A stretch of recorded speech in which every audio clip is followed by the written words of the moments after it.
अंबरपेट प्रेम नगर से ताल्लुक रखने वाली 13 साला सबिहा बेगम 5 जनवरी से लापता बताई गई हैं और उनकी वालदा ने इस ज़िम्मन में पुलिस अंबरपेट में शिकायत दर्ज करवाई और अवाम से भी इस बात की अपील की कि अगर उन्हें उनकी लड़की कहीं नजर आए तो बराए करम मुताल्लिका पुलिस या फिर उनके अरकान खानदान को इत्तला दें।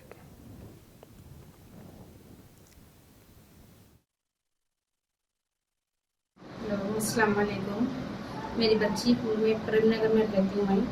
मेरी बच्ची 13 साल की है। जुमेरात के दिन 5 तारीख को मेरी बच्ची घर से चली गई भाई को टिफिन दे के आने के वास्ते। आई नहीं वापस मेरी बच्ची। आप लोग भाई को मेरी बच्ची की देखो गुजारिश आप लोगों की बड़ी मेहरबानी होती मेरी बच्ची का है। 13 साल की है मेरी बच्ची।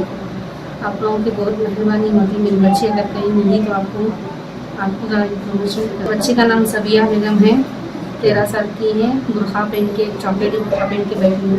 इसका टिफ़िन देने के लिए गए थे बहन को, उनके भाई को आज़ाद नगर मदरसा भाई को टिफ़िन देने गए 12:30 को। वापस नहीं आई। घर को आए तब देखे तो बच्ची नहीं है घर में।